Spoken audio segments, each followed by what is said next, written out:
Hi guys, welcome to Love and Lust Audiobooks channel, updated daily with great audiobooks. So please subscribe to me if you don't want to miss it. Well, let's go to read this book. Mia's 5 Alphas Part 1, Chapter 1 to 10.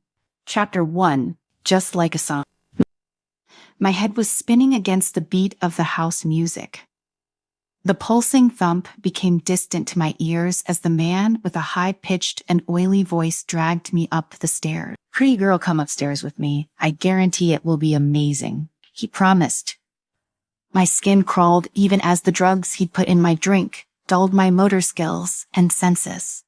I struggled against the overweight man on each step, halting his progress as best I could. Sweat poured through his pores from his forehead to his hands, but he was determined to get me to a room.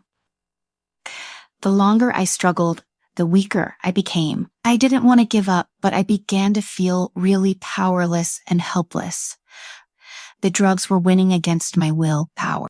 "I advise you not to resist, pretty girl. I am really good at this. I don't mind if you pass out, but I know you'll enjoy it. I will definitely rock your world." The man continued to say vulgar things like that. I couldn't help but shiver with disgust as he patted my butt with his hand to help lift me onto the final step and third floor landing. The touch made my hair stand on end.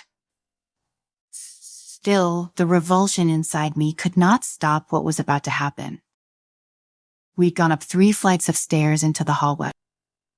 The rooms up here were high class and tidy, but I knew that once I entered one of them, I would be stepping into a hellish nightmare. He began unbuttoning my shirt. His rough fingers and knuckles scraped the exposed skin from my neck to my chest. I saw the hunger and greed for my creamy white skin in his eyes as they filled with lust. I knew he could already smell the wolf on me, which made him more aroused. He even started touching my thighs under my dress. I hated the feeling. I don't know how I ended up here, but I did know that someone must have set me up. I thought of Sophia and remembered getting a call from her 2 hours ago. She told me that she wouldn't be working with me anymore because she had been promoted. Her boss was handsome, and the job was more promising than at the hotel. She even prayed to the moon goddess for me that everything would be all right when she left, so I knew it could not be her. She had always been so kind to me. However, there were so many nasty comments from the other girls around me. They laughed at me for being a lowly omega and looked down on me ever since I became the new hotel receptionist. They were jealous, but my tips were higher than theirs. I even heard them talking behind my back, saying that I must have been having sex with the men. Could it have been them? Would they do this to me because of jealousy? No, not with the manager, watching our every move. But what about the manager, right?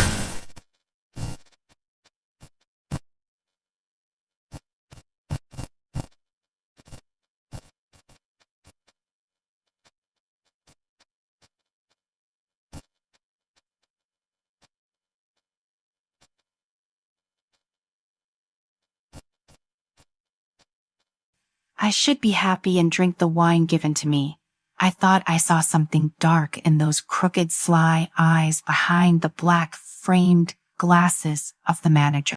I had seen the man hand him some money, and even as I became weak from the drugs put in the wine, I saw the man pat the manager appreciatively on the shoulder. Was it him? It had to be him, but why? Why would he do such a thing to me? I did not have time to think about all of that. The man was already in front of his room. He pulled out his room key. No way I had to escape. I didn't want to become his plaything. I exerted all my meager strength to break free from the man's restraints. I pulled against him with all my might. Once, twice, 3 times. It worked. I managed to wriggle and slip my thin wrists from his sweaty hands and get free. I tried to flee, but my legs felt too weak to hold me up, and I fell to the ground. My knees crashed into the floor. My arms and face smacked against the ground. Stupid, B-teach, the man cried out to me fiercely and spat at me. He slapped me as I tried to get up until I was laid out on the ground. The man successfully opened the door to the room. He was no longer patient. He grabbed my hair and tightened his grip on my wrist and pulled me from the floor towards the room. I still resisted as much as I could. However, the more I resisted, the more intense the pain in my scalp and wrist became. I was getting closer to the room. It hurt so much. I was too weak to break away from him. I clawed helplessly at the ground, almost trying to dig my nails into the floor. You're so beautiful, and you're going to belong to me soon. I can't wait to enjoy your fantastic body. Oh my, look at your legs. They're so long and fair. I really like them. I felt something rough and greasy brush against my legs, which was really disgusting. The man laughed triumphantly. I was already half dragged into the room. My head was spinning. The man's fat face and the way he held my socks to his nose and sniffed them made me want to throw up. Everyone said that I was beautiful, but ever since I was young, my beauty seemed to be more of a curse. My adoptive mother beat me, my adoptive father coveted me, my colleagues mocked me, and now I was being forced to have sex with this disgusting man. Why was this happening to me? What had I ever done to deserve being punished like this?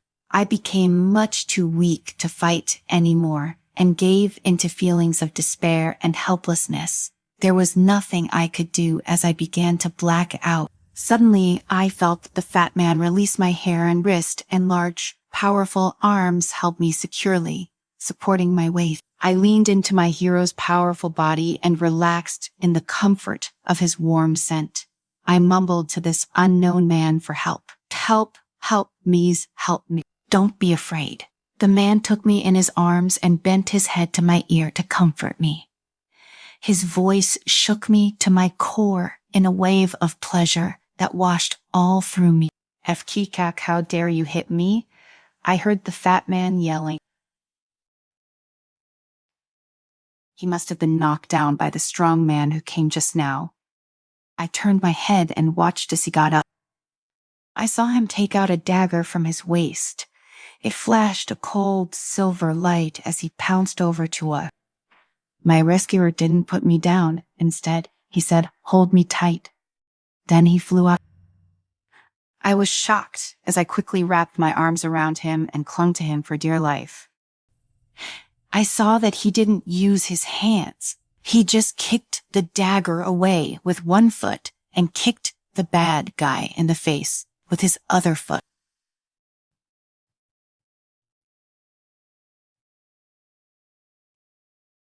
The fat man was sent flying to the ground with a plop. In my secret dreams, I always thought that I was like Cinderella, hoping that a prince would save me from my life as a lowly omega. At this moment, the man I held onto seemed to have come out of nowhere and was just like my prince. He lifted me securely, and I sank into his arms, listening to his steady heartbeat. I felt a sense of peace. Because of the drug, I was getting increasingly weak, but I desperately wanted to see his face. I forced myself to stay awake and finally open my eyes, but all I could make out was his silver hair. "Close your eyes." His voice rumbled in his chest, and I nestled closer to him in the next second. He lowered his head to kiss my eyes. I was shocked and quickly closed my eye. Then he smiled at me and said in his deep rumble, "Good girl." My heart beat much faster when I heard him speak. It was probably because no one had ever spoken to me in such a caring and warm voice. For suddenly I heard the sound of blades cutting through flesh. Warm liquid splattered on my face. The person raised his hand to wipe it off for me and prayed in a low voice.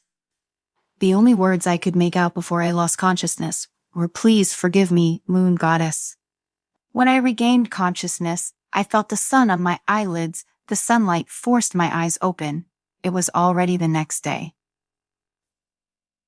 The first thing I saw was a tall frame with broad shoulders and straight back. The man stood in front of the French window.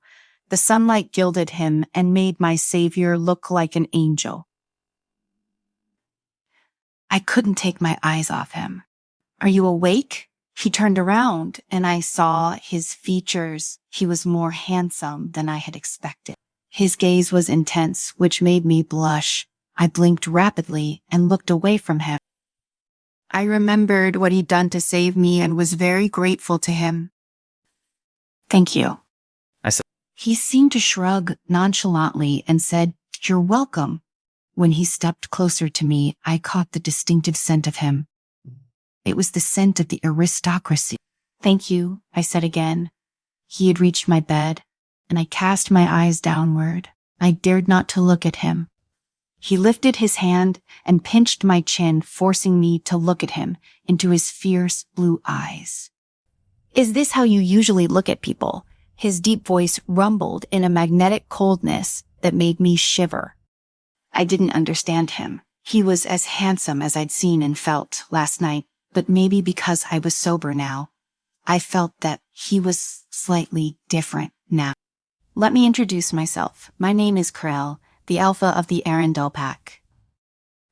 I was almost overwhelmed. The Arendel pack was the most powerful pack, and he was the alpha of it. What a big shock. "Aren't you going to introduce yourself?" He smiled in a nice way. His eyes were intense. He looked kind of indifferent, but I could feel that he had a lot he wanted to say from his blue eyes. I was flustered by his gaze and lowered my head once again, not daring to look at him. I know I could hear the wicked smile in his voice. I felt like he was teasing me, and it made me a little angry. But as soon as I looked up, I saw his eyes, which looked back at me as if he knew everything about me. I shivered again and couldn't help but lower my head. Why didn't I realize last night that he could also be dangerous? He started to move closer to me, and I felt his scent grow stronger. His voice was clear and full of temptation. "Mia, Mia." He called my name twice from his lips. It rang out pleasingly, just like the song. "Mia, look at me." There seemed to be some kind of magic in his gentle command. Without hesitation, I looked up and met the heat of his blue eyes. There seemed to be a lot of lust behind them as well. "I've been paying attention to you for a long time." His nose was touching mine, and his hand was placed beside my leg. I didn't know if it was intentional or not, but when his fingers touched my skin, my body trembled. Karel had only touched me once, and I felt shy, but I also wanted more of it. I knew better. He was an alpha, and I was only an omega. There was no way he could want me. What was wrong with me? Chapter 2. Soft amber eye. Karel's breath fanned my face. He rubbed the back of my neck with one hand and touched my legs with the other. Every part of my body that he touched felt hot, with electricity. "Close your eyes." Last night's words suddenly came back to me, and I couldn't help but close my eyes and exhale softly. I heard Krell chuckle softly as his thumb rubbed over my chin. The next second, he kissed me. I felt the hot and possessive aggression in his breath as his lips crashed. With the tip of his tongue, he gently traced the outline of my lips. Suddenly, my lips were wet and slippery. I was taken by this feeling. I was infatuated by his royal aura and the shudder his proximity gave me. But then he let me go. I was breathing hard and fast as he pulled away, hating the chill of air that snuck in between us. "You're blushing." He continued to tease me, but I heard the restraint of his desire in his voice. I was a little shy and asked him, "Why were you paying attention to me?" I adjusted my breath and deliberately changed the topic. "Because you're special." I was special. What did that mean? I didn't understand what he meant. There was nothing special about me. "You were fired from the hotel last night," he said, avoiding my question. I wasn't surprised by that.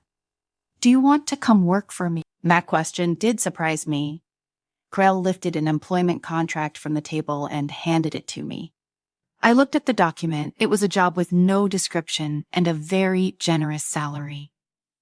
The daily salary was 5 times that of my original job. But why me? Again, he didn't want to give me an explanation.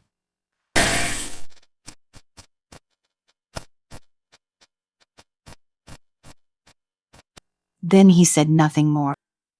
The next day, I arrived at his company. I wasn't sure if I should take the job, but a call from my adoptive mother the day before made me change my mind. My dear daughter, can you send me some money? I am broke and have no food. Hers was the second most repulsive voice in the world. However, I couldn't refuse her. My conscience told me I should repay her for raising me. My conscience also tried to make me forget how badly she treated me while I was growing up. The bleeding mouth, the late-night screams, and the pieces of glass in my skin, it made me take this job when I didn't even know what the job would be. I did my best to look professional. I was wearing a white shirt and a black skirt. When I looked myself over in the mirror, I really liked what I saw. I wanted to look this nice and professional all the time. I tried to feel hopeful as I stepped through the glass doors, eager to find out what my new job was going to be like. Mia, a familiar voice calmed my confused heart. It was Sophia. This was where she worked? Why are you here? Sophia asked happily as she gave me a hug. Actually, I'm not quite sure. I really couldn't answer this question. Sophia never stuck at trifles. She did not probe further and began to chatter about the company and her boss like she did on the phone the day before yesterday. My boss is amazing. He's handsome and well-built. His blue eyes can make your heart flutter just by looking at him. Not only that, he's only in his early 20s, but he took over the arendel pack. The arendel pack is the most powerful one, Sophia said enthusiastically. I began to think about the man who saved me. I imagined him standing in front of the French window. I got a feeling that I was very close to him at that moment. A man in a dark gray suit walked over. He had blue eyes and a familiar scent. It was Krell. He walked past the crowd gracefully. Mia Sophia's eyes were wide open in shock. From her tone, I could tell that she was a little surprised. Was he looking at us just now? Sophia was right. Krell was looking at us just now. To be exact, he was looking at me. The job was not going as well as I had hoped. I had been ordered around since yesterday, and my colleagues laughed at me all the time. Everything I did seemed wrong, from the way I dressed to the way I behaved. Where did he find this girl? That lowly Omega doesn't deserve to work here. I never met anyone as incapable as she is. Yesterday, she spent forever making a simple copy of one document. I really don't know how she got this job. She has a pretty face. Perhaps she used it in more shameful assets. My wet shirt stuck to my skin. The cold wind from the air conditioner and my colleagues' harsh words made me very uncomfortable. Then I found myself facing the most difficult one. It was Sarah. She came up to me and directly questioned where I came from. I didn't want to answer her. Then she splashed coffee from her cup on my shirt. Of course, being ostracized was common in my previous jobs. I was just grateful that the coffee wasn't hot. However, she deliberately got some coffee on herself and accused me of bumping into her on purpose. Things spiraled even further out of control from there. Everyone came over. They blamed me for being clumsy, calling me vicious. They laughed at me for being unscrupulous. I tried to explain. I raised my voice, trying to explain to them about the coffee stains on Sarah's clothes. But no matter how hard I tried to explain or shout, no one believed me. Tears filled my eyes. Helpless, I took their abuse and shoving and sat on the cold floor in despair. What the HL are you doing? A familiar female voice came from outside the crowd. It was Sophia. She came back from printing a document. Oh, my merciful Sophia, my dear Sophia. She finally came. She tried her best to protect me. She shielded me behind her and viciously cursed back at my colleagues, just like how they did to me. Sophia pushed through the crowd and helped me up from the ground. I held Sophia's hand tightly as if she was my savior. However, soon Sophia was defeated too. She had just been transferred to this company and did not have the right to speak for anybody. Now Sophia was also being scolded. Her shirt was stained by coffee too. She's just as lowly as useless as her friend. Look at her, she's also an Omega. Maybe she entered the company because of her body as well. Their words cut deeper and deeper, like knives. I felt both pain and shame. Why did I let Sophia help me? She shouldn't have been dragged into this. I didn't want Sophia to suffer with me. Why would such a beautiful lady be treated so rudely? It was an elegant and charming male voice. My colleagues all moved aside, and finally I saw his face clearly. He had curly blonde hair, a fair face, and amber eyes. His smile could make any woman fall in love with him. He helped me and Sophia up. I caught a glimpse of a delighted light in Sophia's eyes. This lady is mine from now on. If anyone does anything mean to her, I will make sure that Krell fires them. His words were not as charming as his appearance. His words were sharp and gave me a complete sense of security. Isn't he our investor? He often goes into the boss's office. I saw it. Even the boss has to be respectful to him. We can't afford to offend him. Okay, guys, go back to your own business. My colleagues all left. No one dared to step forward again. Perhaps it was because of the man's unique noble aura, or perhaps it was because of his identity.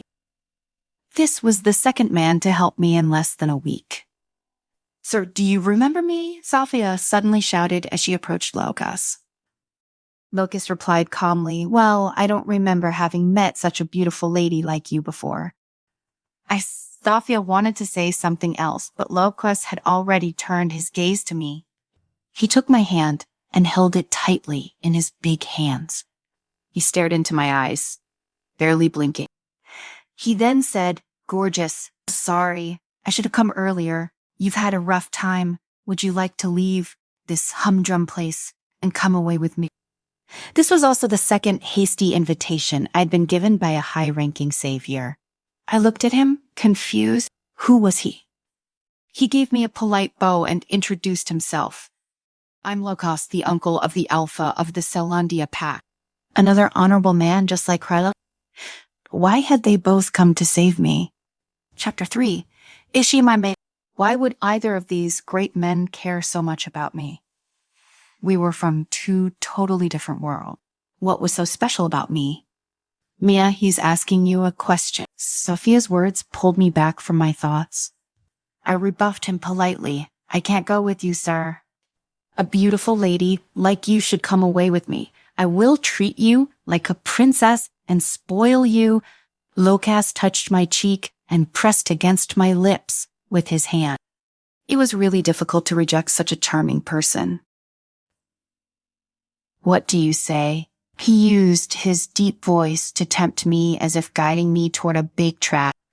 Locus narrowed his attractive amber eyes. I looked at him and found that his eyes gave him away.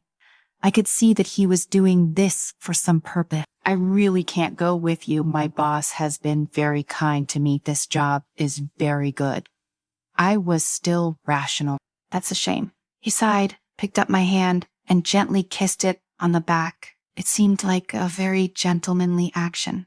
Even Sophia was mesmerized by this. However, only I knew that he had licked my hand just now. That was an action that only a pervert would do.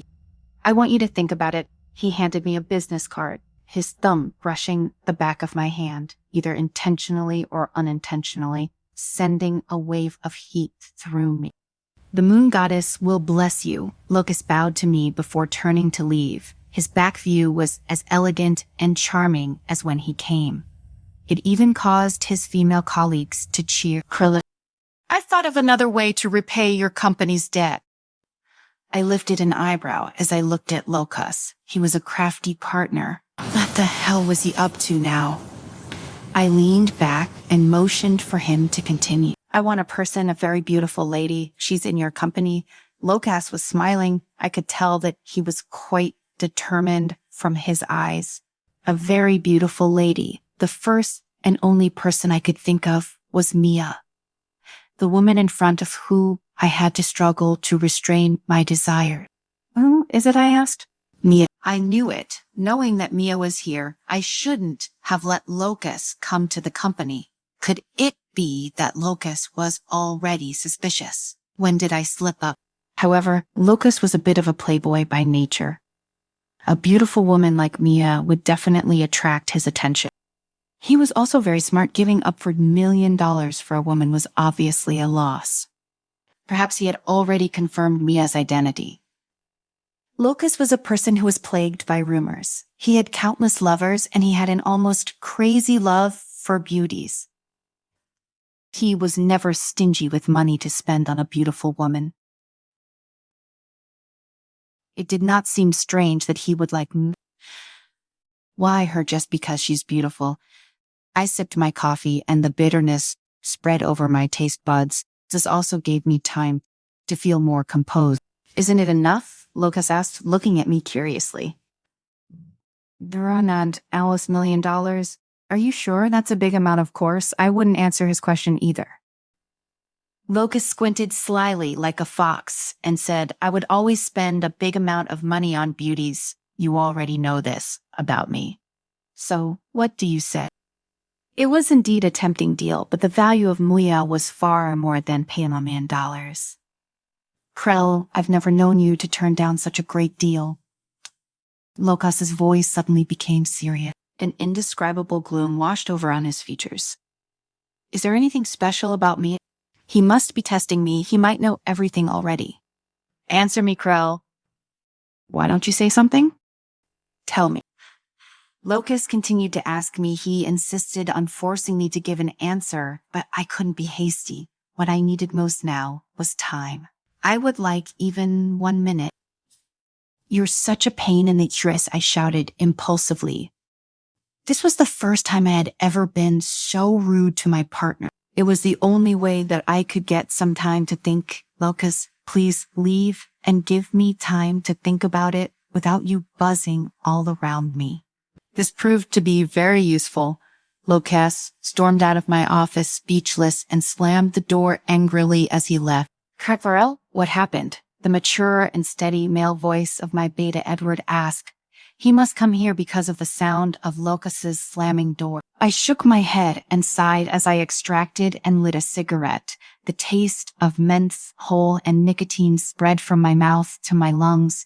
I concentrated on the smoke rings as I told Edward about Maya.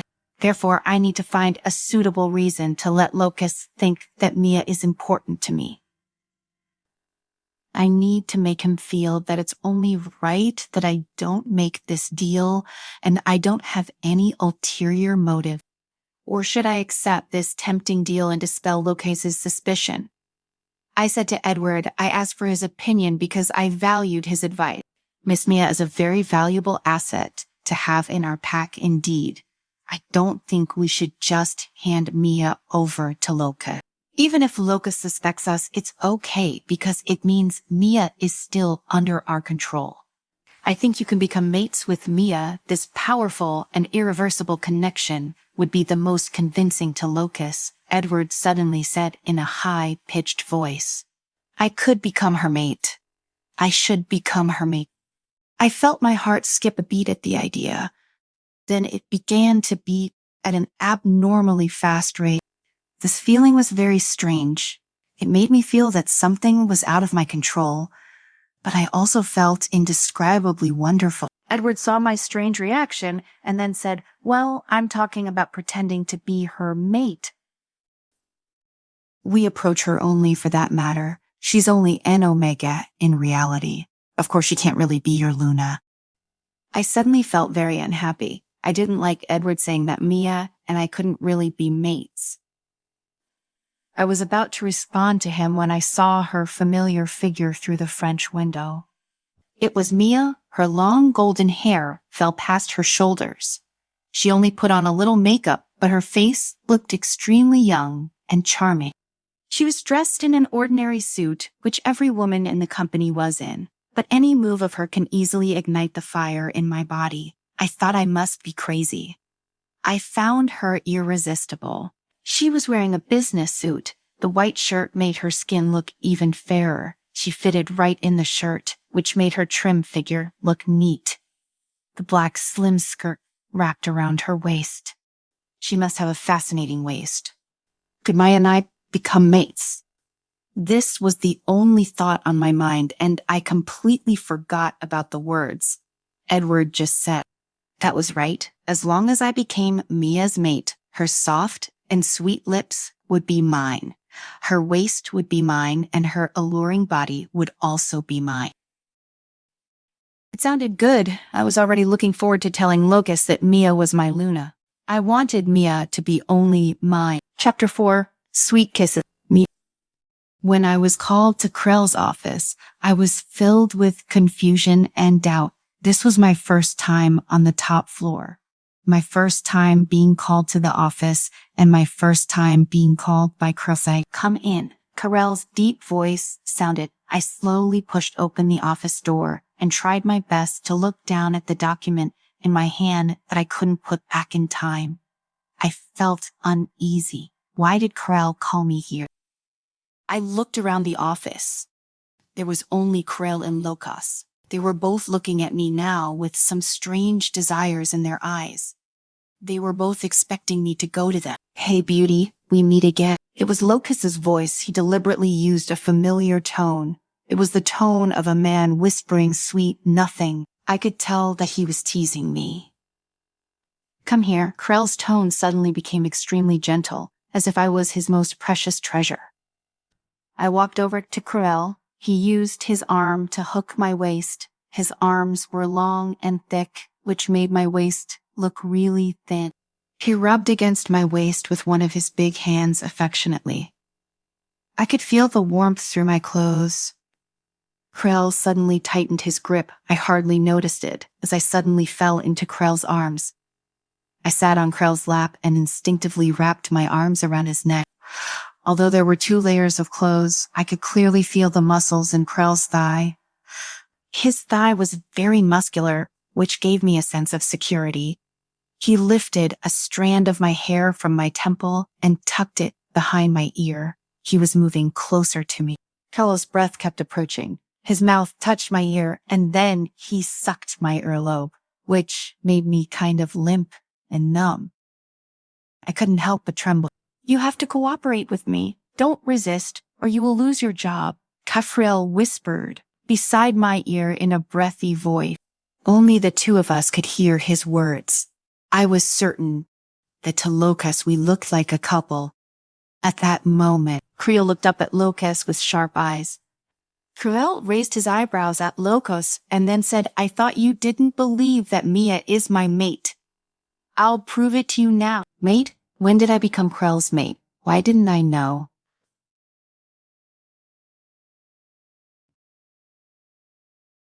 Before I could think about it, Krell turned his head. This time, Krell wasn't as restrained as before. Instead, he was extremely aggressive. I couldn't help but moan. Krell's tongue rampaged in my mouth, filling every area, as if he felt that he had explored my mouth enough. His tongue pressed against mine. Then he tried to turn me on, with his tongue touching mine. I was intoxicated by his kiss and had no resistance to his teasing. I stretched my tongue forward to respond to him. Encouraged by my response, he deepened the kiss near the end. He sucked and licked my lips as if he was tasting a tantalizing candy bar. What a loving couple. Locus's voice sounded again, pulling me back to reality. I quickly moved away from Krell's lips. When I thought about how Locus had witnessed the entire process of our kiss, I could not help but blush. Krell used his strong arm to bury my face in his chest. I just let him because I really didn't want to face such an awkward scene. Do you believe me? You can go back now? Carl's voice was a little hoarse. Locos wasn't angry, however, he reached out his hand to me. Locos said, "It's getting late. I wonder if I can take this lady home." He clearly did not take Krell's words seriously. Krell waved his hand and said, "Sorry, this is what her mate should do." Krell. What a troublesome woman. Was such a stray dog worth using her body to block a car?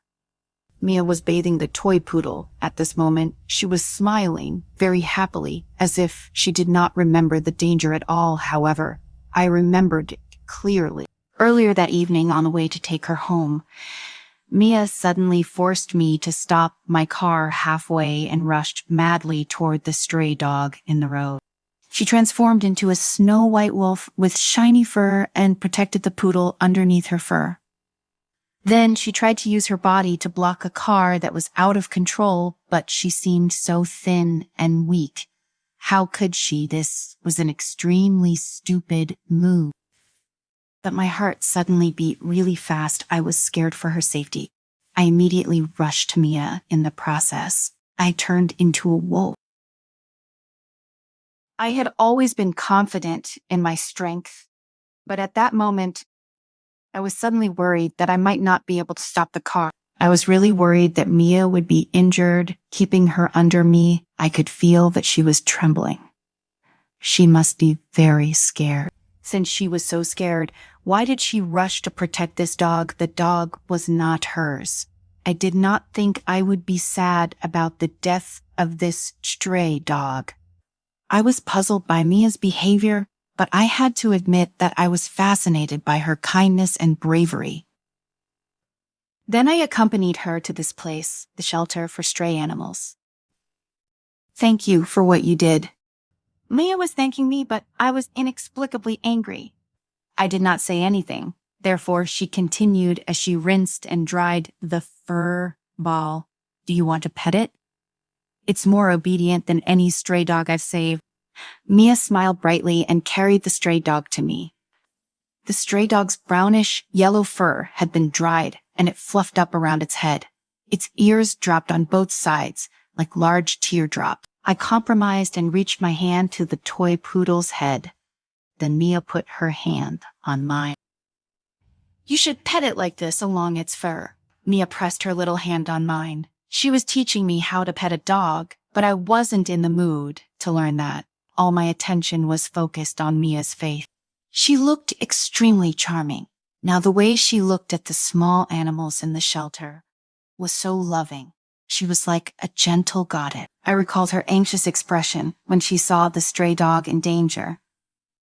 I suddenly got some strange feeling. I admit that I was not only interested in Mia's look, I wanted to know everything about her. I asked, "You used to come here often?" Mia replied, "Yes, I like rescuing stray cats and dogs." She tried to take her hand off mine, but I held her hand fast.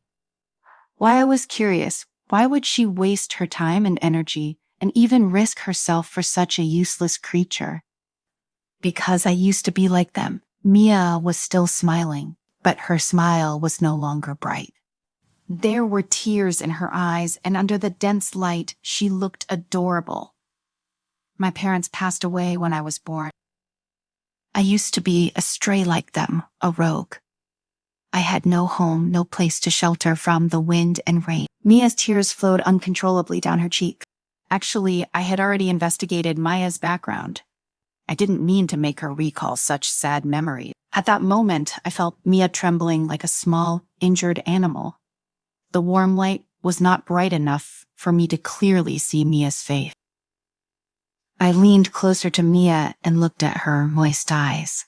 I suddenly had an idea and pressed my lips to her eye and licked the tears off her face. They were salty and didn't taste very good, but I was obsessed with it. Suddenly, Mia raised her head and pressed her lips against mine.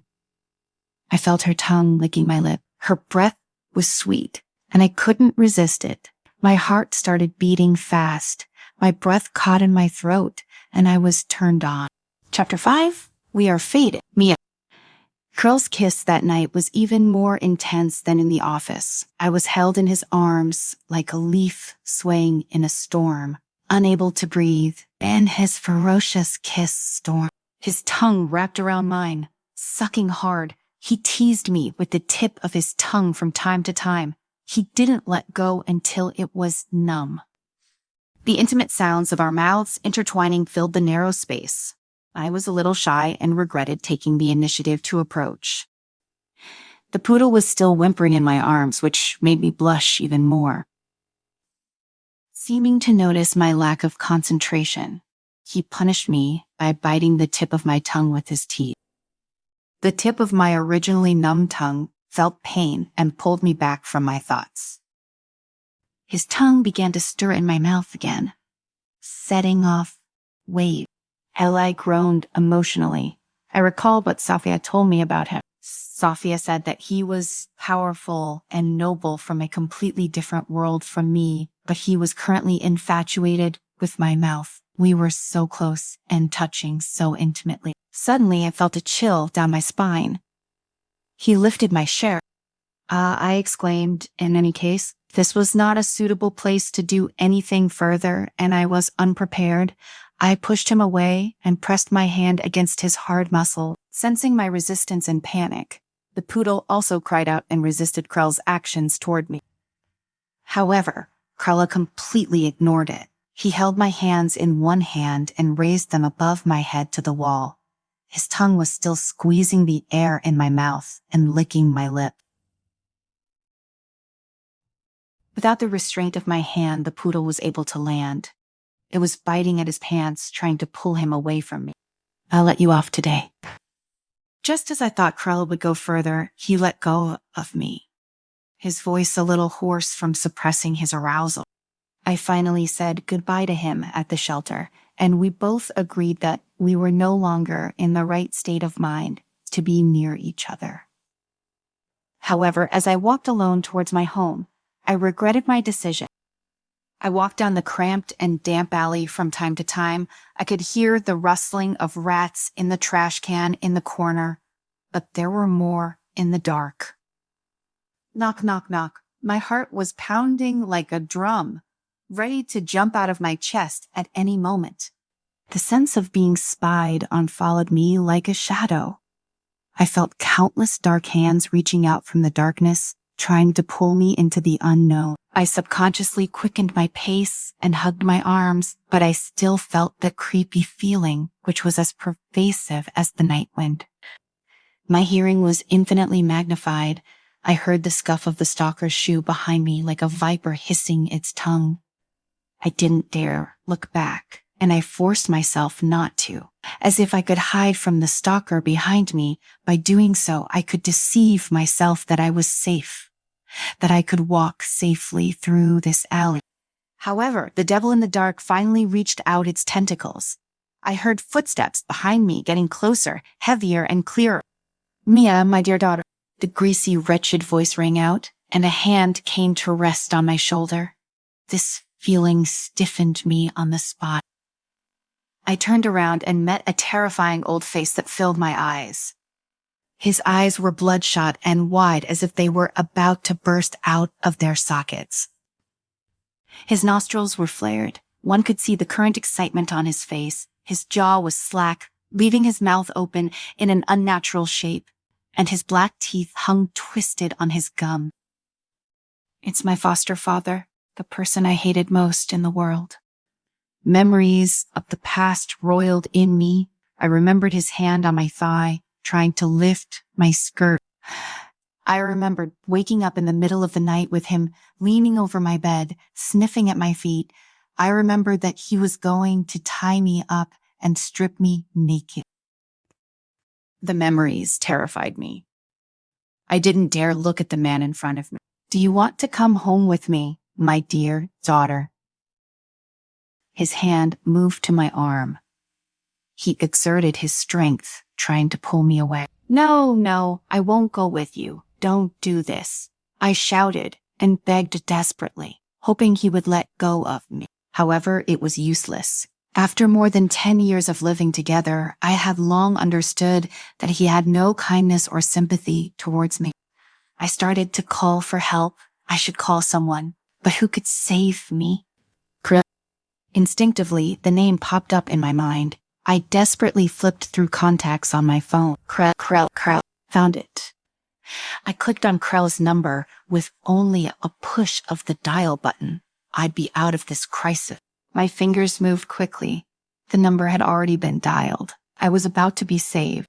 However, the phone was suddenly out of my hand. It was held in my foster father's hand. In the next moment, he slammed it to the ground. With a bang, the phone shattered into pieces.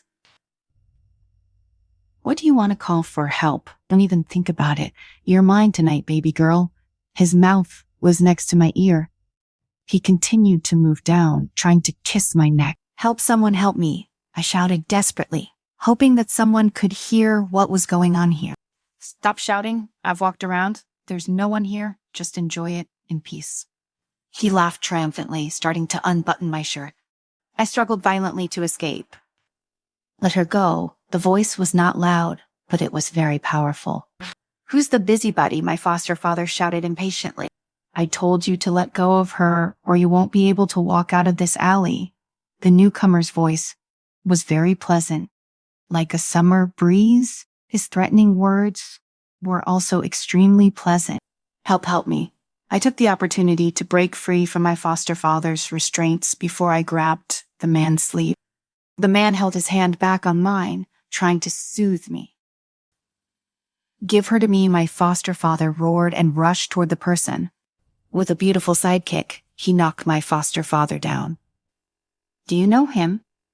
The man asked me, rubbing his hand against my face. I choked foster father.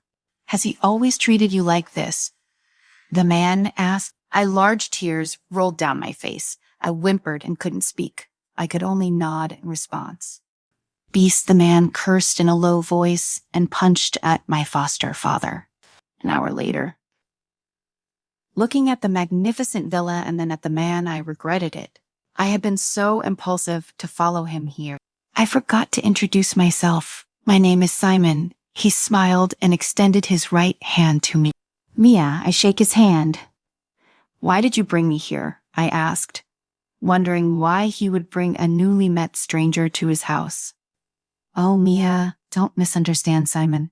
Explain to me. I don't mean any harm. Since your foster father is following you this time, your home won't be safe anymore.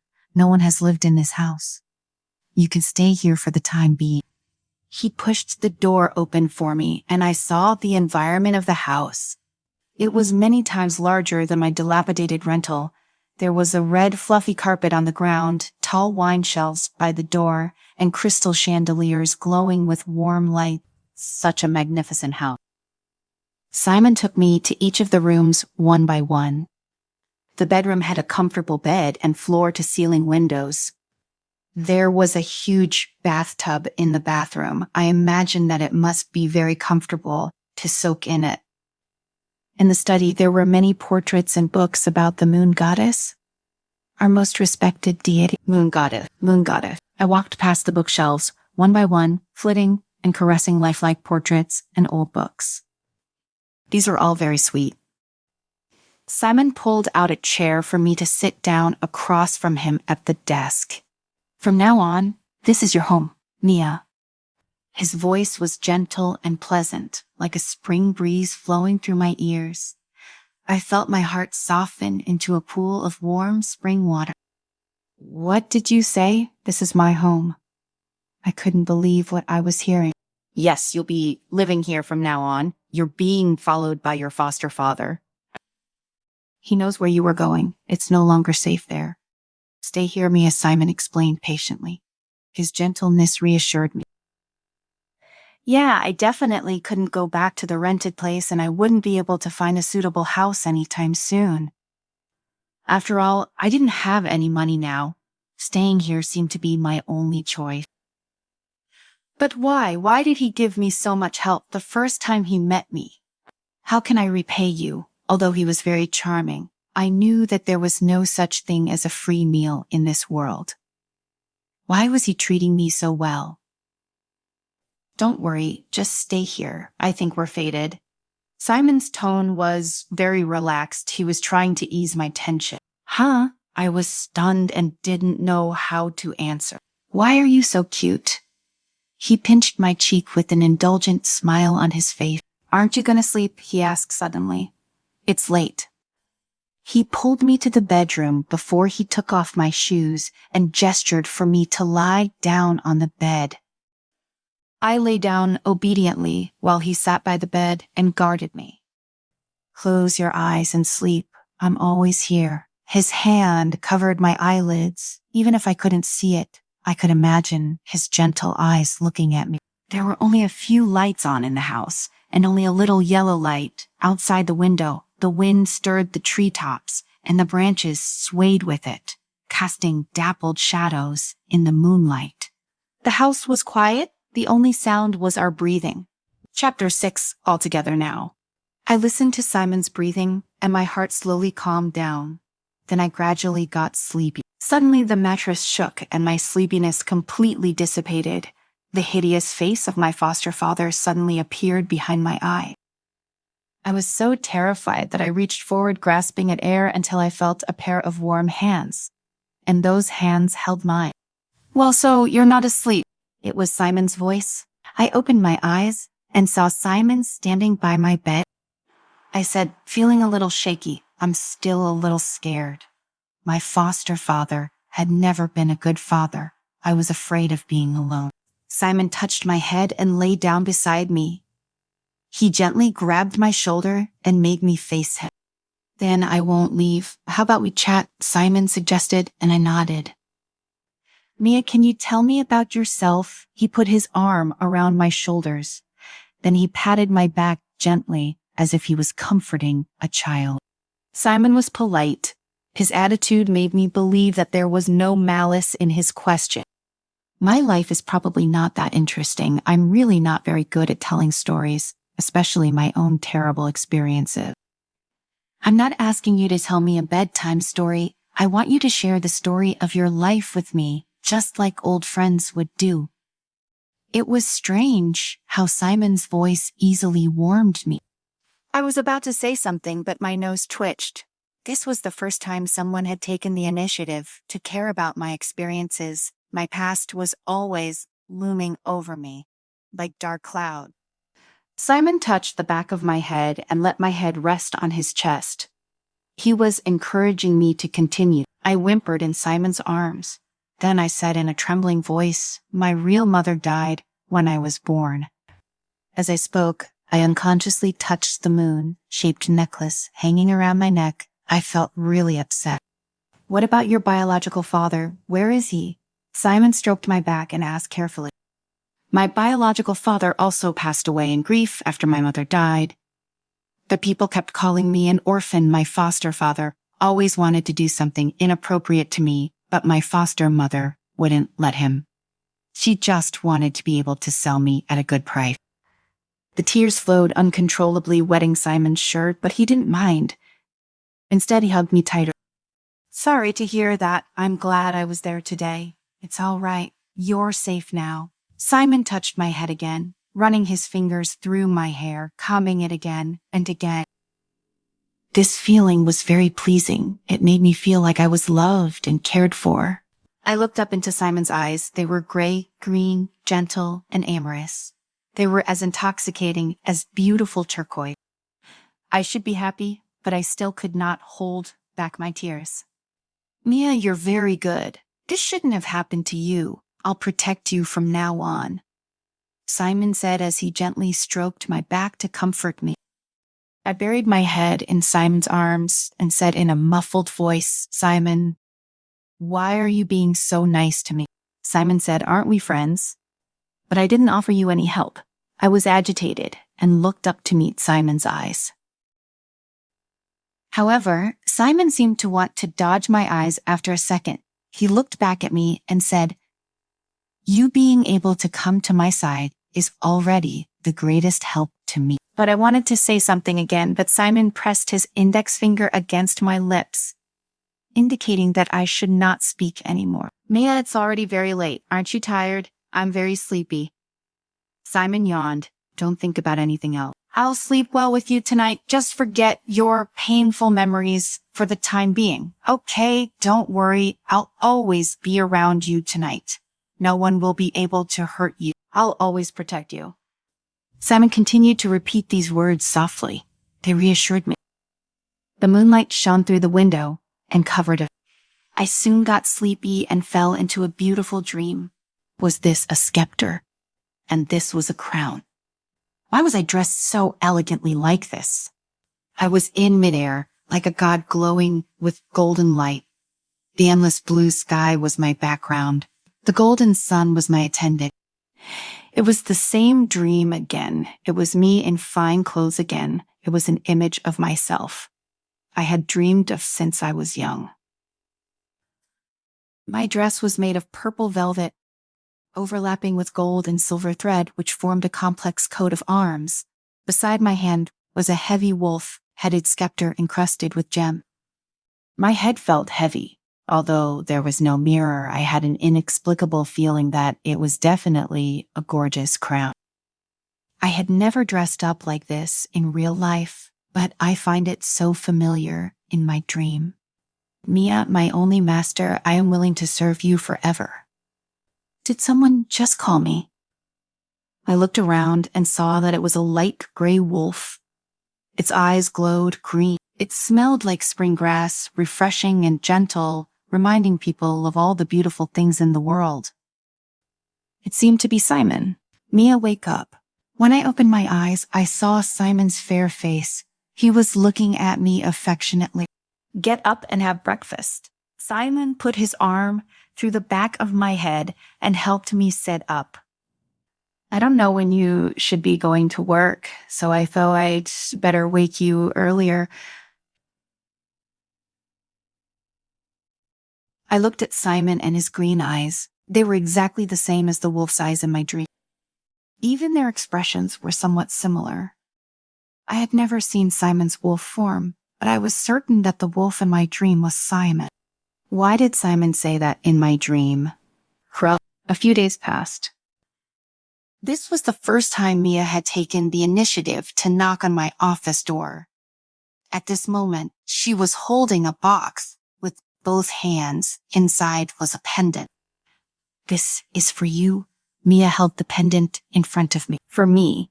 I glanced at the pendant in her box. It wasn't made of expensive gemstones, but when I thought about how it was from Mia, my heart was filled. How? I said, well, that's not very nice.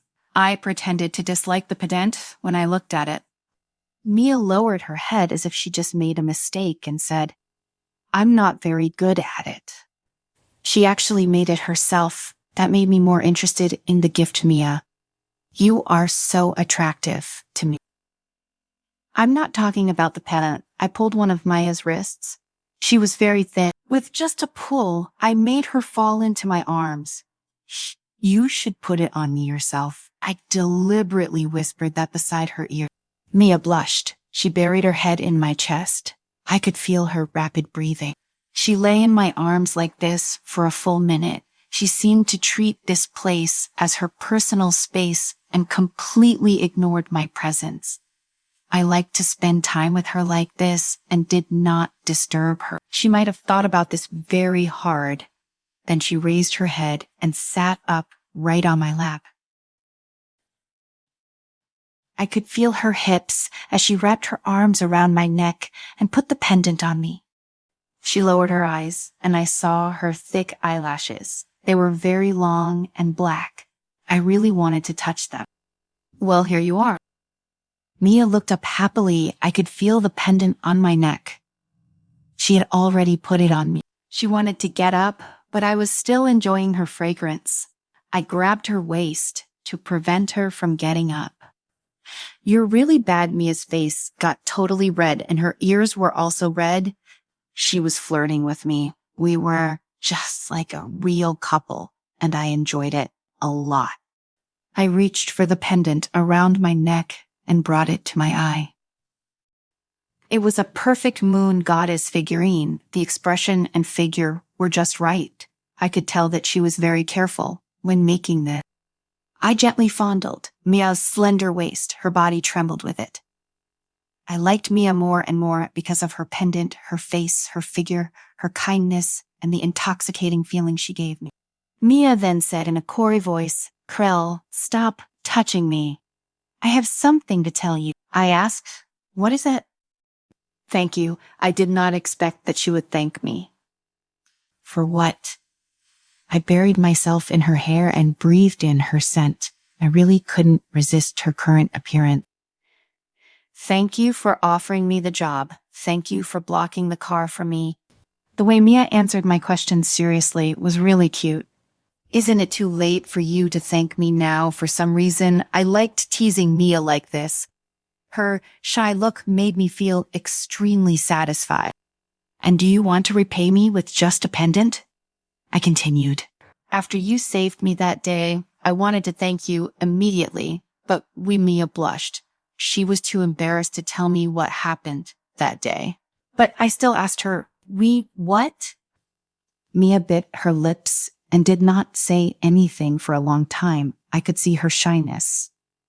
And it was really cute. I couldn't help but lean closer to her face. I wanted to kiss her on the lips. How strange, she always attracted me a lot. I was about to taste her sweet lip again. But I missed. "We'll treat you to a meal at my home on Friday." Hamia shyly escaped my embrace and left me with an invitation to dinner. Was this an invitation to a date? Look at how shy she was. How interesting. I touched the pendant on my neck, feeling a great sense of satisfaction.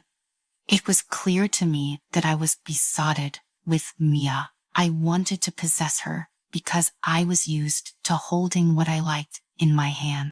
What about Mia? I thought she also had a special feeling for me. She gave me such a thoughtful gift and invited me to her house for dinner. We kissed intimately so many times. Every time she would respond positively to me. She seemed to enjoy those kisses. She must like me. The idea pleased me and I began to look forward to the date. Soon Friday came. I finally had a chance to thank them properly. If not for them, I would definitely be living even worse than before, let alone have a house to live in and a stable job. Like now. Whatever their purpose in approaching me, they helped me indeed. So I decided to invite Creel, Lucas, and Simon to my house for dinner today. I was in Creel's car and sat next to him. He asked, "Which way?" I said, "Turn right." Krell suddenly said, "You never let me drop you off at your front door." He sounded a little whiny. Yeah, ever since I saved the stray dog that day, Krell drove me home every day, but I always got out of the car in advance and never let him see me to the door because I was afraid that he would misunderstand me when he saw my current resident. And I didn't want to explain to him at all why I had moved here. The behavior of my foster father that night terrified me a lot. I might not be able to get over it for the rest of my life. However, I could not hide it from him forever. This could be an opportunity to explain to him. Strangely, I cared a lot about Krell's feelings. I didn't want to give him any bad impression. I kept silent for a while. Then I said my home might not be what you imagine. "It's okay, I won't mind." Krell stroked my head lovingly. Soon we were at my front door. I'd made advance appointments with Lucas and Simon. By now, they should be inside. Krell looked at the house in front of him in silence. "Is there anything wrong?" I asked him. He then asked me with a gloomy face, "Who gave you this house?" I replied, "Simon." I then saw Krell's expression turn even more terrible. I hurriedly explained that day I was harassed by my foster father. He saved me for my safety. He let me stay here. "You don't really know him that well, and you just moved into the house he gave you." Krell's voice was low. I was stunned. Didn't he care that I was being harassed by my foster father? I felt a little down. "Let's go in first." I took out my keys and opened the door. However, the scene in front of him seemed to make him more upset. Locus was sitting on the sofa in a bathrobe. His collar was wide open, and we could see a large part of his chest. He winked at us. Simon walked quickly from the kitchen and greeted me excitedly. "Mia, you finally come." Curzel suddenly grabbed my hand tightly, which hurt me a lot.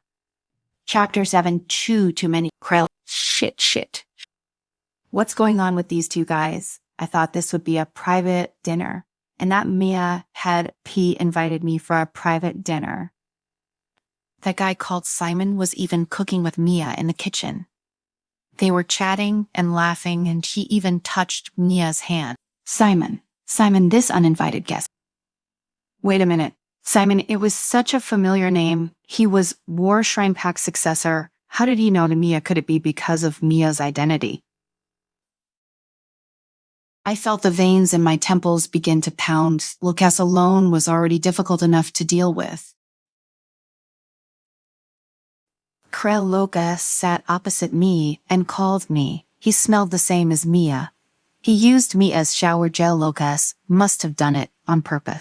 Krell Lucas deliberately loosened his collar, which made her scent on him even clearer. Don't be so serious. Mia only invited us to her house to thank us. It seems that you're not so special. After all, you have to eat with all of us. Not a candlelight dinner for two.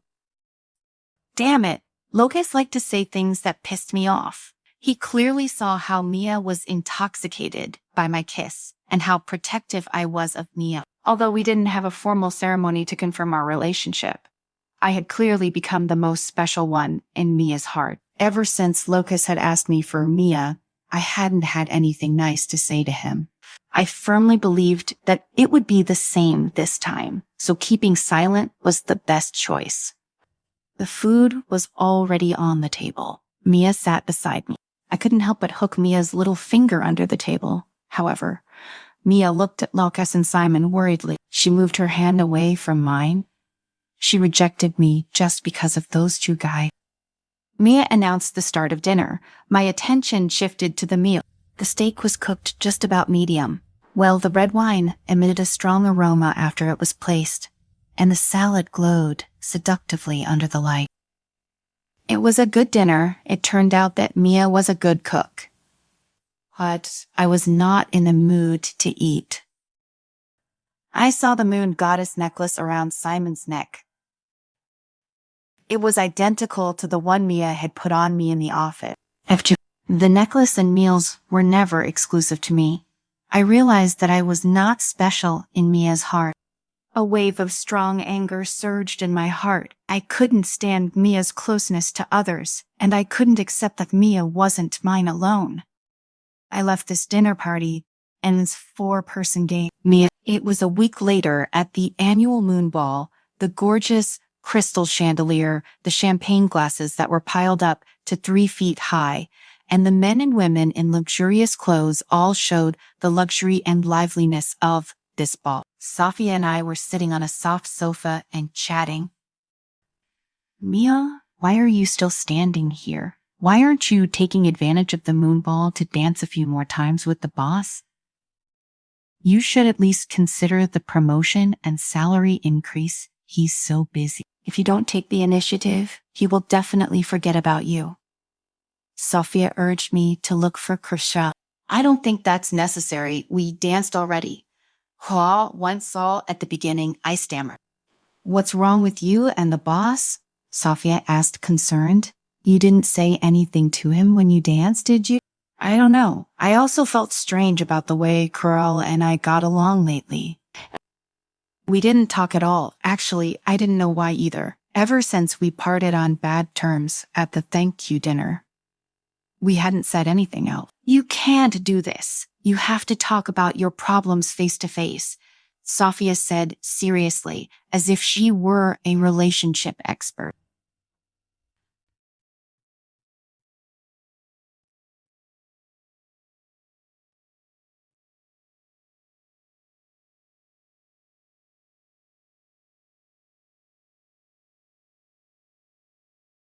And it made me feel very embarrassed, and later on he didn't explain why he left.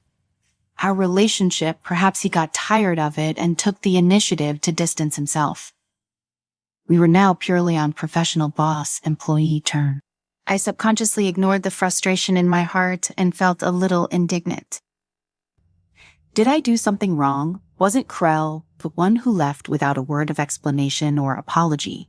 I finally gave in and searched for Krell at the ball. More than half an hour of searching made me sweat profusely. I was already very tired. Just as I was about to give up, I saw a door at the end of the corridor and also the end of the long red carpet. There was the last lounge. The door was half hidden in the curtain, so it was easy to miss. There seemed to be some rustling coming from inside. I raised my hand and knocked on the door, but a gust of wind blew open the door that was already ajar. I stepped into the room and almost tripped over an empty wine glass that was rolling on the floor. My eyes widened in shock when I saw the scene in the lounge. Two tall men in suits stood in the middle of the lounge. They were Krell and Loco. Krell was slightly taller than Locus and looked down at Locus. Locus was holding a glass of red wine in his hand, but he was splashed with wine. "Krell, what are you doing?" Locus shouted at Krell. His expression was no longer calm and pleasant. It seemed that Krell had splashed wine on Locus. Locus's curly hair was wet from the wine and no longer fluffy. It stuck to his face and temples, which was a strong contrast to his usually impeccable appearance. Everyone turned to look at Locus. The stares from the others made Locus feel even more embarrassed. He grabbed Krell's collar and glared at him. "What do you mean you started all of this nonsense?" Krell raised his eyebrows. His blue eyes were filled with unconcealed anger. What was going on? What had happened between Locus and Krell? Locus, I rushed forward and took a napkin to wipe the wine off Locus.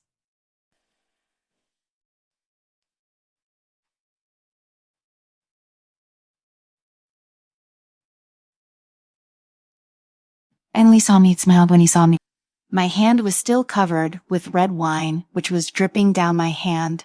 Locus stuck out his tongue and slowly licked the wine on my hand.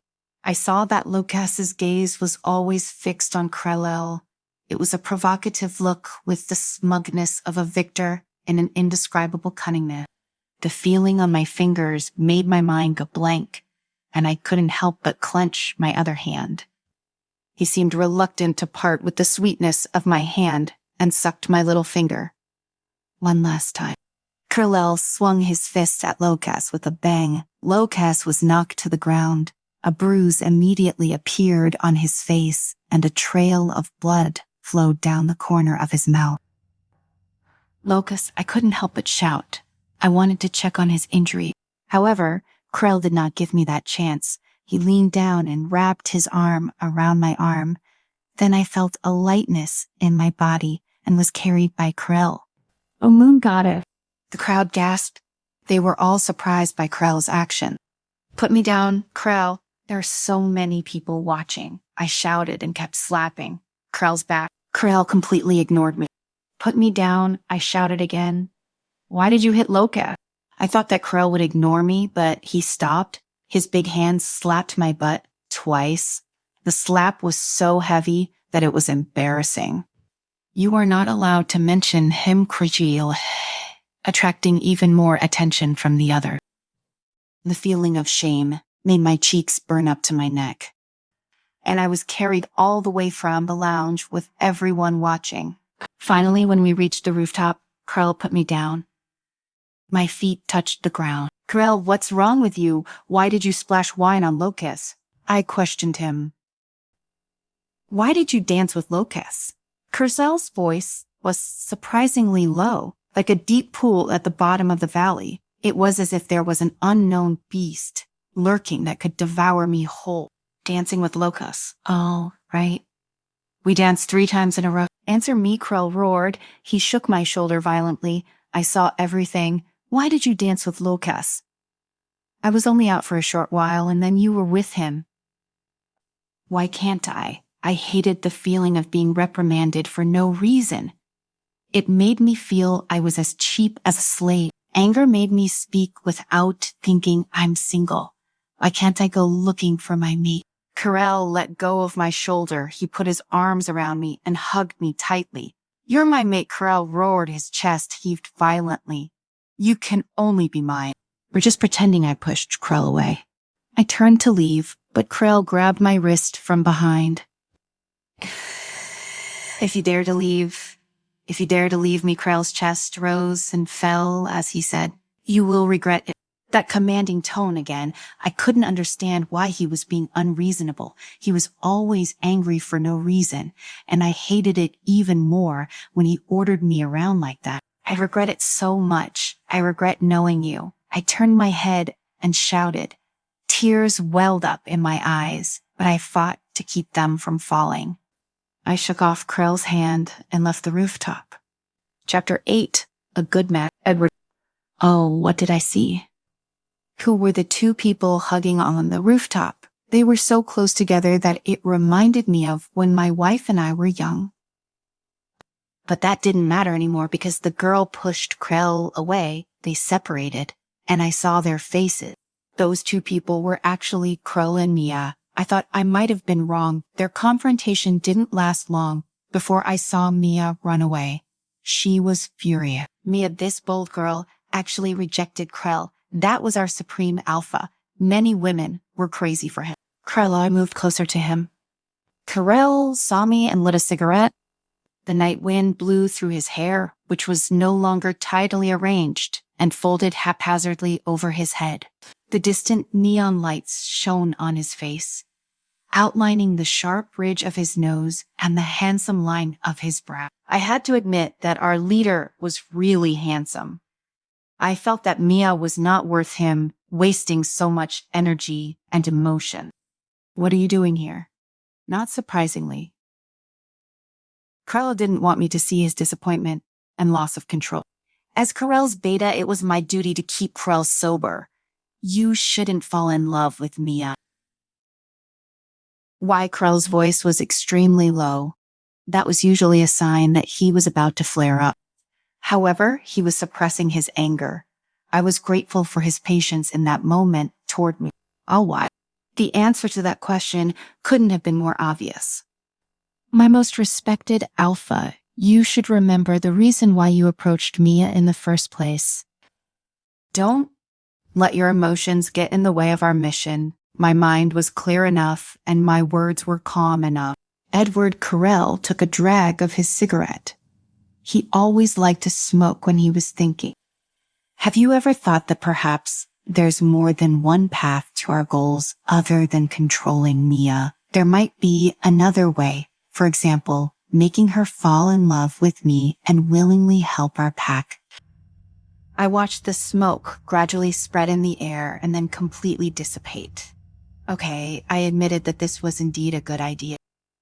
If Carell and Mia could become real mates, it would be very beneficial to our pack. I understood Carell's meaning, however. What he said next confused me again. I like Mia. She's the first woman who makes me feel special. I want to possess her and have her. I want to rub her into my body. I can't bear to see her being intimate with others. This feeling is clearly something only between mates. But why can't she realize it? Carell got more and more agitated as he spoke. I finally understood that Carell's action against Mia this time was not just about profit like any of his previous decisions. He really liked Mia, and although this might make him lose himself, I decided to firmly support my alpha. Mia, may I tell him this later? My mind recalled Sophia's words to me again when I found her again. This was the third time I had seen a little girl's shy expression on her face. As for the previous two times, the first time was when Loco saved us, and the second time was when we were billed years old. Memories of the past gradually came back to me. I could remember that Sophia and I were kid years old and had to wait tables in food shops to make ends meet.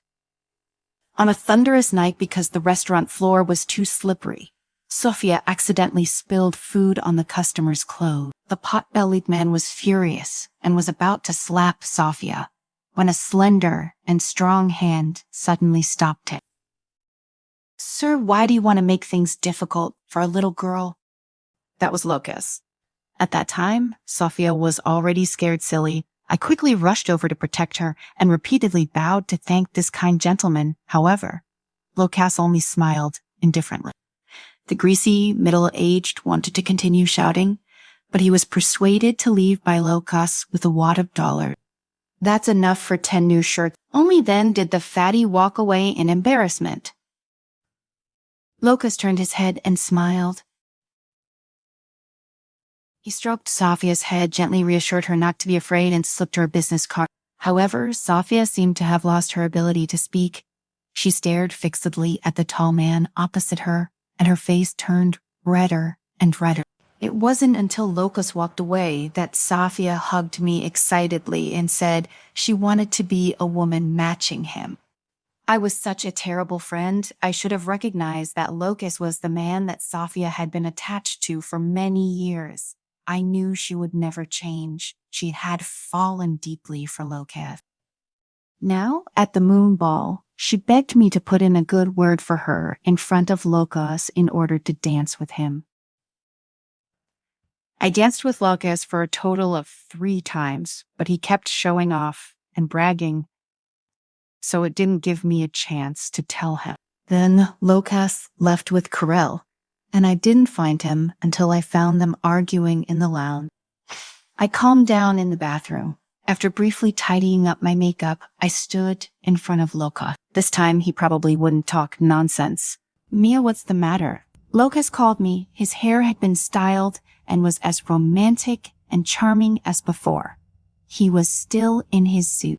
After ascertaining that Krell had not seriously injured him, I told Locus directly why I had come. "Can you dance with Sophia? She's a good girl." "Sophia? I remember now, that lady who's always with you, right? She is indeed a beauty." Locus praised Sophia. "So do you agree?" I asked. Locus's eyes were curved. Even the bruise on his face could not hide the charm of his seductive amber eye. "Of course. How could I bear to reject a beautiful lady? Besides, she's your friend." "I don't want to hurt you, too, beauty." Locus agreed. This made me extremely happy and gave me a sense of accomplishment. I couldn't wait to state my next request. "Sophia is really beautiful and has a good figure. Most importantly, she's the most hard-working person I've ever met. She's the first Omega to join Krell's company." I listed the merits of Sophia and was filled with pride. "Can you try to get to know her? She really likes you. She's so outstanding, and I promise she won't let you down." At this point, I noticed that Locus no longer looked gentle and mild. His mouth twitched, and he looked a little unhappy. "Do you know what you're saying?" Locus asked me. "I'm helping Sophia pursue you. I knew exactly what I was doing. Even if I become the mate of that lady." Locus asked again. I could see the aggression in his eye. "You two are a good match," I replied. What a perfect couple. Locus was elegant and gentle, and Sophia was beautiful and outstanding. What a perfect match. "Are you sure?" Locas's grip was tightened. I felt a little pain and nodded. Wasn't that good? Why was Locas angry? The next moment, my lips felt warm and Locas kissed me on the lips. It reminded me of Krell's kiss just now. I pushed fearfully at Locas's chest. However, Locas completely ignored me. He gripped my wrists in one hand and raised them above my head. I staggered 2 steps and was pressed against a wall by Locas. I could no longer step backward. My legs started kicking Locas restlessly. Mia Locas called me again. It hurt. Did the injury from Krell's punch start to hurt again after all? It was such a heavy punch. I didn't dare to use too much strength. However, just as my strength relaxed, he took action again. Locus' tongues finally invaded my mouth. He swept every inch of my mouth rhythmically. He licked the roof of my mouth seductively. I was almost out of breath, but Locas continued to kiss me. I started to feel a little dizzy. I was actually kissing Sophia's crush. How sad would she be if she knew? How could I do this? How come you can't even take a breath? Locus finally left my lips. He chuckled and kissed my forehead to calm my uneasiness. But Sophia, I tried to refuse, but he interrupted me. Mia, don't you want to test me for your best friend? Locus looked at me, perplexed, as if I was completely wrong to reject him. That's not a... I was about to refuse when he pressed me against the wall and kissed me again. I didn't expect him to do this. I frowned and subconsciously raised my hand to slap his shoulder. However, this slap landed on his wound, and he frowned in some pain. Well, he didn't seem to be lying. He was really in pain. To make it up to him, I closed my eyes and let him kiss me, reveling in the kiss with him. Suddenly, the door unlocked with a click. What are you doing? It was the voice of Crowley. Chapter 9. In his office. Did you really reject me because of that guy? Krell pulled me away from Locus. He placed his hands on my shoulders and turned me so that I was only looking at him. I felt that Krell had misunderstood something, even though Locus and I were indeed kissing just now. I tried to explain but didn't know where to start. That's right, Locus grabbed Krell's hand and moved it from my shoulder. Mia is mine. What was Locus talking about? Krell became even angrier. I saw that he was already clenching his fists. Krell, I called out worriedly. Locus couldn't withstand another punch from him. Answer me, Krell shouted. It seemed that he really wanted an answer from me, but I really couldn't answer him. Krell, you're so fierce, girls won't like it. Locus smiled smugly. I told you Mia is mine. I was suddenly angry.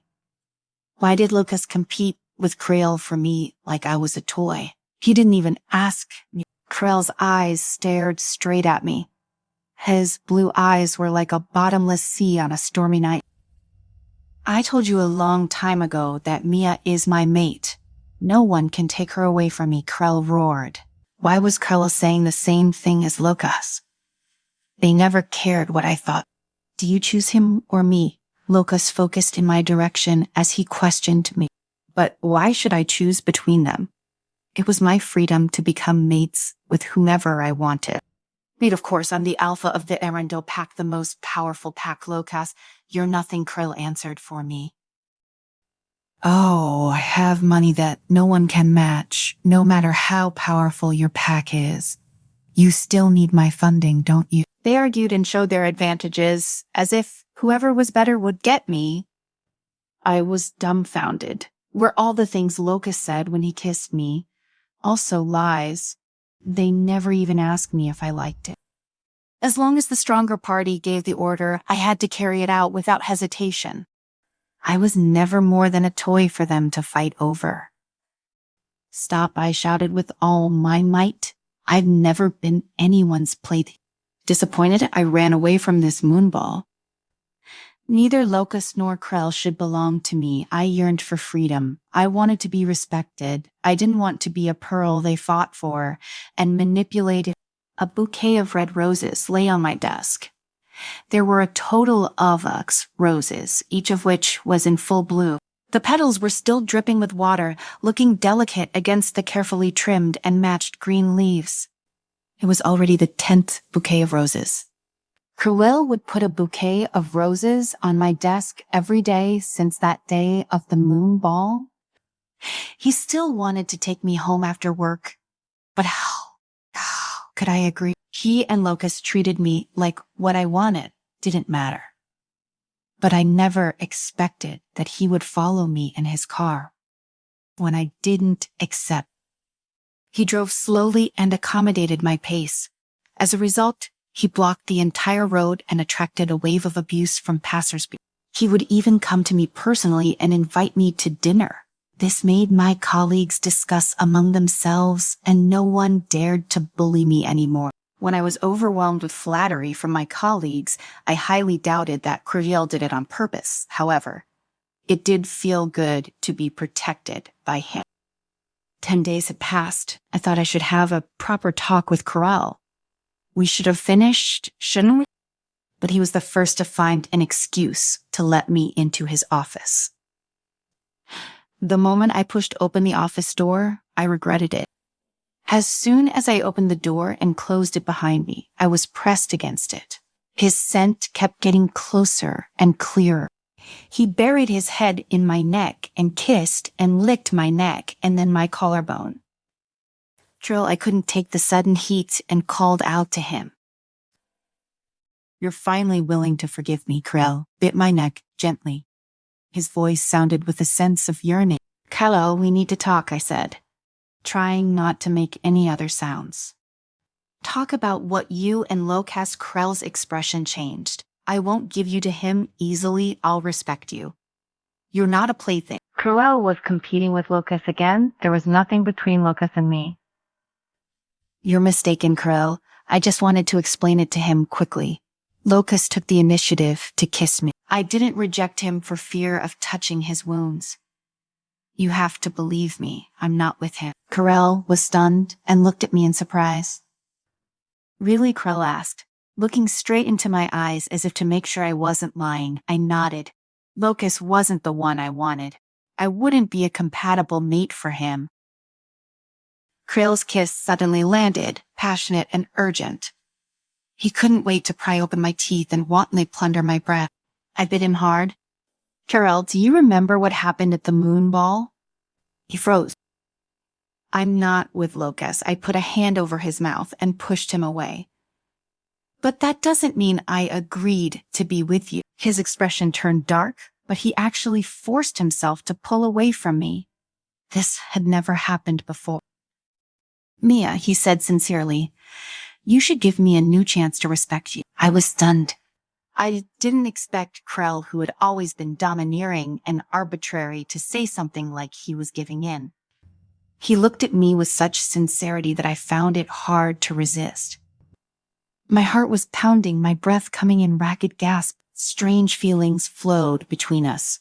Sunlight shone through the French windows and our shadows overlapped at a certain angle. "Really?" I asked in disbelief. "Trust me." He tentatively took my hand. I also tried to hold his hand. At some point, our lips touched. After an unknown period of time, his lips kept moving down again.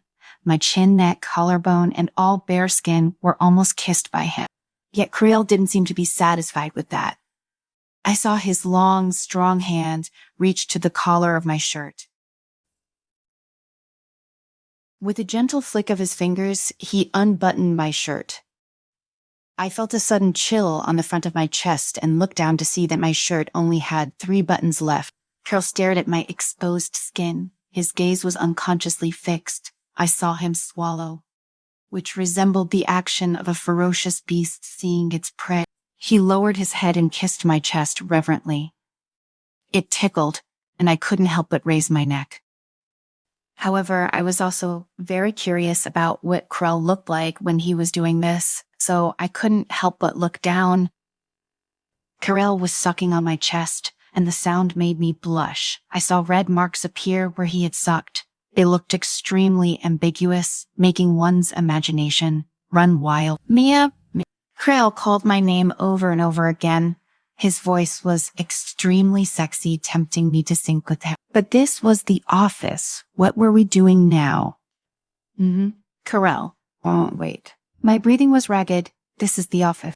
No one dares to come in uninvited. Krell lowered his voice and told me with certainty, and his lips nibbled my neck. It was so shameful. I had never done anything so risky. Besides, it was in the office. It was so embarrassing. But Krell's love made me feel unprecedented pleasure and joy.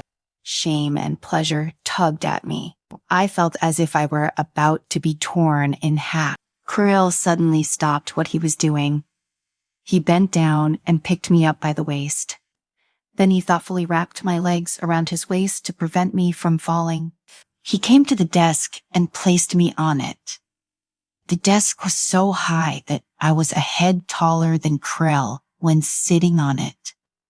He looked up at me with love and tenderness. I could see that his eyes were filled with me. I was all he had and all that he wanted at this moment. The look in his eyes, and it made me forget my shame. I decided to obey my body's command and fall into him. I couldn't help but lean over to look for Krell's lips. I still wanted more love from him, but he kept back so that I couldn't touch him even if I wanted to. Krell was such a bad guy. My cheeks were flushed. Krell looked at me and chuckled. Then he kissed me passionately. My shirt had been unbuttoned and Krell slipped it from my shoulders.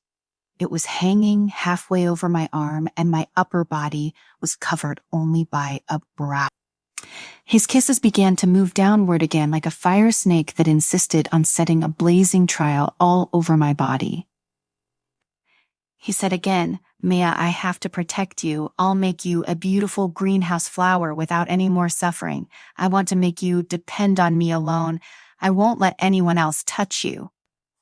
Greenhouse flower without suffering, that was impossible. No, this was not what I wanted. Krell's hand was circling around my waist. His other hand had already begun to pull down the slim skirt I was wearing. I began to panic. No, I didn't want this. I didn't want to rely on anyone. I wanted to earn my own respect. "Stop," I yelled. However, Krell thought that I was being considerate. He seemed to be even more excited and quickened his movement. I raised my hand and pushed Krell away with all my might. Chapter 10. A Fair Fight. Loco. The person in front of me was that Mia? Did she come out of Krell's office? There was so much commotion. It seemed like she was quite angry. Did that mean my chance had come? But why was Mia's shirt collar loose? If it was lower, her chest could be seen. What was she doing? She was stuffing the shirt tail neatly back into her skirt, and she had hickeys on her neck. What had Krell done to her? She looked like those women who had just spent the night with me. When she was out of sight, anger burned uncontrollably in my belly. I suddenly pushed open the office door. "Krell, what have you done to Mia?" I couldn't help but shout at Krell. "None of your business." 2 buttons on Krell's shirt were undone. His voice was hoarse. The guy looked to be in a bad mood. I recalled Mia's sad look just now, and my heart suddenly ached. I was always full of compassion for beautiful women, let alone Mia DM'd Krell. He made Mia so sad. "Krell, Mia is different from other women. You won't get her if you try to force her." "I know what you're planning. You want to use this method to control Mia and use her to make your pack stronger. Isn't that also your goal, Lucas, who always prioritizes benefits and beauty?" Krell was really cunning. "But I won't force her. I respect every lady's opinion. I'm not as despicable as you." I still couldn't get over what Krell had just done. "You're equally detestable by using your wound to gain Mia's sympathy." Krell lit a cigarette and took a deep drag. Then he walked over to me. "But now it seems like we're both failing to make Mia happy," Krell suddenly said. His voice relaxed and was not as fierce as before. There was even a hint of loss in his tone. Look at how pitiful he was. How could a cold person like him win any woman's heart? "How about this? We'll compete fairly. It's up to Mia to decide who she'll be with and who she'll become mates with," I said. There was no point in this guy trying to compete with me. So many women had been charmed by me. I knew that Mia would be one of them sooner or later. "Okay," Krell replied, accepting the challenge. "Mia." Was that how Krell really thought of me? Was I a sleeping beauty who could only be watched? No, it was not like that. I could have my own wonderful life. I wouldn't just be helpless and rely on these conceited men. But what could I do? I couldn't help but remind myself of my childhood dream. I, as a 8-year-old girl, used to dream of becoming an advanced healer. I wanted to save lives. With that thought in mind, I arrived at Krell's office door. I knocked on his door and his familiar voice answered. I encouraged myself inwardly and finally said, the sentence I had been holding in for so long. "I want to resign." Krell averted his eyes from the contract on his desk to look at me. His brows furrowed, deep and dangerously, as they hooded his eye. Say that again. The coldness in Creel's voice took me by surprise.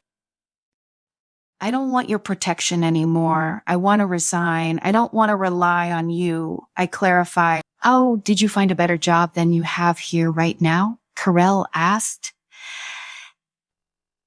His tone was flippant. It seemed as if he believed I couldn't find a job without him. That made me angrier. When I'm done with my current work, I'll submit my resignation to you. I emphasize again. Very good. But with my ability, you will have my influence no matter where you go. I think it's impossible for you not to rely on me. Perhaps Krell was really angry, so his words were especially hurtful. I wanted to be angry with Krell. Why couldn't he just try to understand my needs? But my anger soon subsided as I saw the dark circles under his eyes. He looked tired, though. I was angry with him. I did want to make him suffer. I was learning to change, and so was he. I should give him a chance. Mia was really persistent. This was the 4th time she had come to tell me about resigning. What good was it for her to quit? Wasn't it better to live a relaxed life under my protection? Besides, I really didn't want her to resign. If she resigned, she would not be an employee of the company anymore, and I would not see her every day. She would not listen to me anymore and be under my control. I hated not being in control. Carell, whether you like it today or not, I have to resign. It was that sentence again. I knew how to deal with it as long as I pretended to be tired or injured. Mia would not force the issue. I rubbed my temples and pretended to be very exhausted. I knew that she would next gently persuade me to rest early and not mention resigning again. Krell, you really need to get some rest. I don't want to disturb you like this, so I won't be here tomorrow. And I don't need my salary anymore. Wait, why was today different? She should have been worried about me. Mia had already reached the door and was about to walk out of the office. I couldn't watch her leave. I hurried after Maya and grabbed her arm, forcing her to face me. Let go, she flung her arms, trying to escape my grasp. I certainly would not let her get away. I squeezed my hand a little harder and pulled her into my arm. Her body was so soft and warm that it made me want to hold her like this for the rest of my life. She started to resist again, her hand slapping violently against my chest. We'll compete fairly, because the agreement with Locas came to my mind. Yes, as we said, Mia's wishes deserve to be respected. We should compete fairly. I had to admit that Locas was right. Forcing Mia like this would only make her hate me more. I needed to reason with her, and only then could I keep her. I let go of her and said, Mia, it's the only decent job you can get right now. What are you going to do if you quit? Do you want to go back to working in a horrible hotel like that? I want to open a clinic. Mia answered me. But you don't have any money, I said without thinking. That's my own business. Mia replied. Her voice was extremely indifferent. You have no money or power. What can you rely on? Your best choice is to rely on me. I thought I was calm enough. Mia, trust me. Then a slap landed on my face. Stop talking, Mia glared at me angrily. You still have not changed. I'm just being honest and telling the truth. I didn't understand why Mia was angry again. This part has ended. Thank you for listening. If you would like to continue listening to the next part, please let me know by leaving a comment.